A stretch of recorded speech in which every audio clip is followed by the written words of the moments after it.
لو بتدور على الفخامة والأداء في عربية واحدة، مرسيدس إي كلاس 2026 هتغير مفهومك للرفاهية. الفيديو اللي قدامك ده اتعمل باستخدام الجيميناي والجوجل فيدز فقط ومجانا تماما، والاقوى من كده هوريك من الصفر خطوه بخطوه ازاي تعمل اعلان احترافي بالشخصيه والمشاهد والحركه وحتى التعليق الصوتي من غير ما تدفع جنيه واحد. وركز معايا لان اخر خطوه هي اللي بتفرق فعلا، وخلينا يلا نبدا. بسم الله توكلنا على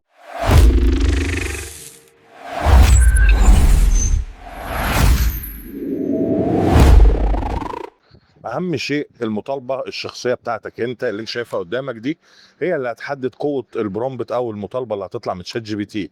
ركز معايا، كل ما كانت البرومبت بتاعك قوي زي اللي انت شايفه هيدي لك نتيجه قويه. طب تعال تشوف انا كتبت له ايه، وده اللي انا هديه لشات جي بي تي عشان يطلع لي الشغل بتاعي. طيب تصميم فيديو اعلاني لسياره مرسيدس اي كلاس موديل 2026. المطلوب برومبت توليد شخصيه اللي هو بطل الاعلان، واربعه برومبت انيميشن لتوليد المشاهد، اسم البراند او المنتج مرسيدس، وصف المنتج او الخدمه، واديته وصف كامل عشان يشتغل على الاعلان، واديته التارجت او هدف الاعلان، خصومات مثلا تصل الى 20%. طبعا الموضوع تخيلي. وصف بطل الاعلان اللي هو الشخصيه الكاركتر، قلت له شاب مصري انيق في العشرينات من عمره، يرتدي بدله كلاسيك سوداء، ملابس فخمه جدا. وبعد كده وصف لوكيشن تصوير المشاهد، اديته 4 لوكيشن مختلفين على ذوقي وعلى مزاجي. قلت له الاولاني خليه داخل معرض سيارات فاخر انيق، 2 طريق مصري صحراوي، 3 حلبة سباق سيارات فورميولا 1، 4 خارج نفس معرض السيارات. وبعد كده حددت له محتوى البرومبت بالتفصيل، لازم يكون كده الوصف تفصيلي وحركه الكاميرا والاضاءه والمود والفويس اوفر والنيجاتيف برومبت عشان يطلع برومبت قوي جدا واحترافي. قلت له الفويس اوفر لغه لهجه عربيه، لغه عربيه لهجه مصريه، مع التاكيد ان الشخصيه بتتكلم في كل المشاهد. ركز، مهم التريكايه دي. طيب وبعد كده خدت الكلام ده كله كوبي ورحت على تشات جي بي تي واديته المطالبه الجميله بتاعتي دي بعد ما انا ظبطتها على ملف الوورد. وزي ما انت شايف هيبدا يطلع لك شغل احترافي جدا بناء على البرومبت اللي انت اديته له. يعني انت الاساس، لازم تفهم ان انت الاساس اللي هيبني عليه شات جي بي تي البرومبت بتاعه. لكن لو انت اديته البرومبت بتاعك مش قوي مش هيديك قوي. بص البرومبت عامل ازاي، ادي برومبت توليد الشخصيه ممتاز جدا. وبص عندك المشاهد، المشهد الاول شوف كل مشهد بقى فيه ايه. في عندك هتلاقي الوصف والديسكريبشن، وهتلاقي وزي ما انت شايف المكان اهوت زي داخل معرض سيارات زي ما انا حددت له. عندك الديسكريبشن وعندك الكاميرا وصف كامل واللايتنج والمود والفيجوال ستايل والنيجاتيف برومبت، يعني مفيش اجمل من كده. وادي المشهد الثاني وهكذا الثالث. تعالى ناخد البرومبت الاولاني بتاع توليد الشخصيه الكاركتر، وهنفتح الجيميناي وهنحدد، هنقول له كرييت ايمج، وبعد كده هنقول له بيست، وبعد كده سبميت، نضغط على السهم عشان نولد الكاركتر بتاعنا. وزي ما انت شايف النتيجه ممتازه جدا بالظبط زي ما انا قلت له. ادي مواصفات الشاب وواقف اهوت، وادي السياره المرسيدس وراه، يعني حاجه اخر جمال وامورنا تمام. طيب هتبدا بقى تعمل داونلود وتحفظ الصوره دي عندك وتحمل مجلد كده عشان شغلك كله يبقى فيه. وتعالى مثلا نسميها وليكن كاركتر، وهرجع تاني بقى للجيميناي، بس المره دي بقى هبدا اختار الفيديو عشان اولد الانيميشن المشاهد. وبعد كده هتيجي اقول له بيست، خدت طبعا المشهد الاولاني كوبي وبيست. وبعد كده تيجي على العلامه دي الانجريدينت، وبعد كده تحط له المشهد صوره الكاركتر، ترفع له صوره الكاركتر. وطبعا قلت له الابعاد 16 على 9. لو بتدور على الفخامة والأداء في عربية واحدة، مرسيدس إي كلاس 2026 هتغير مفهومك للرفاهية. مفيش اجمل من كده، والمشهد 10 ثواني مش 8 زي جوجل فلو. فطبعا حاجه عظمه جدا من جوجل ان هم فتحوا لنا على الاكونت المجاني توليد الفيديوهات. مفيش اجمل من كده. وبنفس الطريقه يلا هرجع على التشات جي بي تي وهاخد المشهد الثاني، وبرضه بنفس الطريقه هاخده كوبي، وهرجع برضه تاني على جيميناي وكليك يمين وهقول له بيست. والمره دي هاجي من الزائد عادي، هي مش هتفرق. تمام، مش هتلاقي علامه الانجريدينت تحت، عادي هي من الزائد من فوق من هنا. وهتلاقي ابلود فايل، وهرفع له صوره الكاركتر. وبعد كده هضغط على السهم جنريت او سبميت، وتعالى نشوف النتيجه مع بعض. ومع محرك 2.0 لتر تيربو هايبريد خفيف بقوة 204 حصان وعزم 320 هتحس بالأداء من أول دوسة. النتيجه جميله، بس في اول ثانيه السياره بتتحرك يمين وشمال، فانا في اخر الفيديو انتبهت ليها وغيرت المشهد ده. طيب خليك معايا خطوه خطوه، انا سيفته برضو عادي اهوت المشهد رقم 2.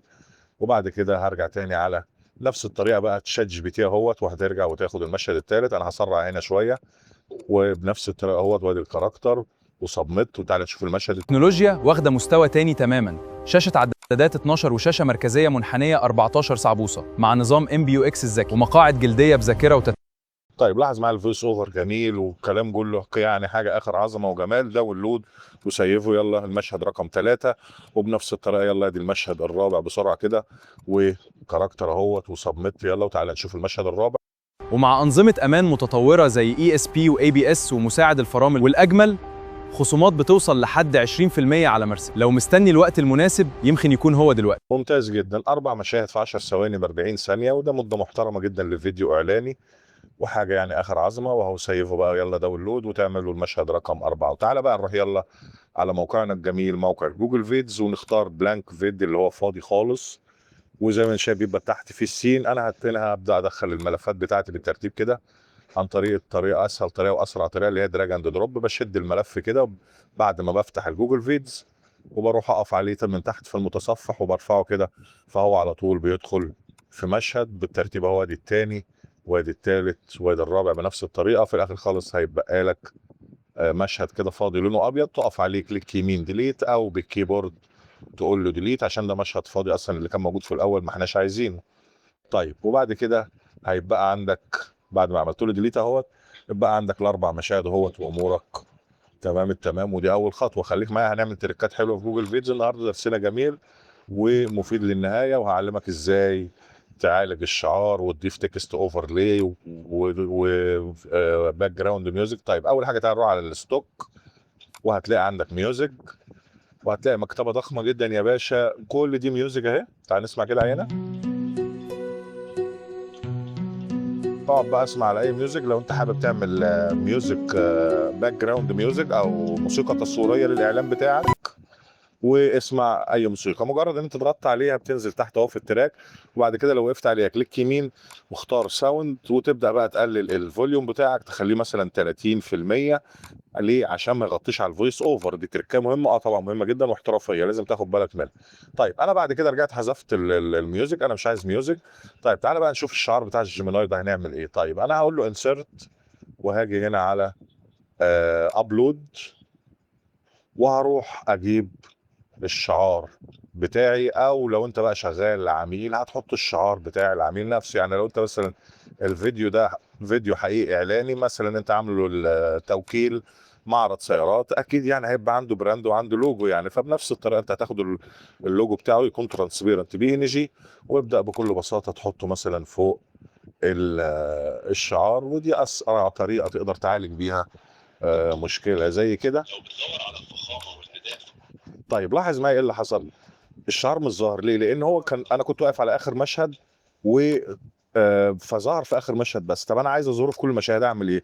هتقف بقى تاخد كنترول سي وتقف على كل مشهد كنترول في بالترتيب اهو. الثالث كنترول في، والرابع طبعا مش هقول له كنترول في لان هو اوريدي موجود.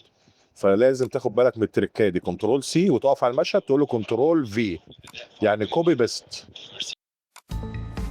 لو بتدور على الفخامة والأداء في عربية واحدة، مرسيدس إي كلاس 2026 هتغير مفهومك للرفاهية. تكست كده للتارجت بتاعنا. هتيجي هنا انسرت واختار تكست، هيظهر لك اشكال جميله وحاجات زي اللي انت شايفها كده.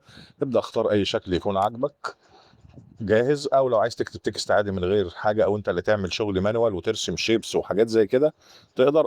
كل ده الموقع جميل جدا وفيه امكانيات كتير.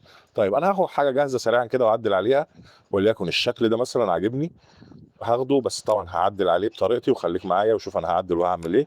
ببدا اصغره زي ما انت شايف من الزوايا كده، وخليه حجمه يكون صغير بحيث يكون ماكرو، وفي نفس الوقت ما يغطيش على جزء كبير من الفيديو، لان انا يهمني الفيديو يكون واضح فيه كل حاجه، العناصر المرئيه كلها والفيجوالز ظاهره.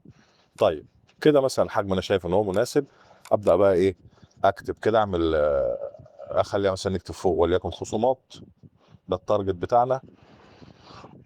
وبعد كده بقى من فوق عندك اديتور محرر كامل اهو. تقدر بقى تغير الفونت يا باشا وتغير الكلر.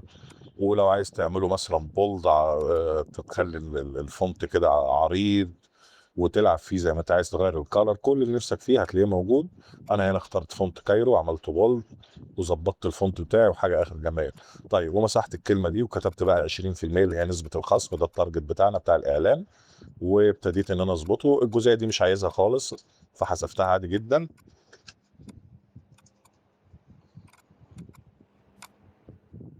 وبعد كده زي ما انت شايف، لو بتدور على الفخامة والأداء في عربية واحدة، مرسيدس إي كلاس 2026 هتغير مفهومك للرفاهية.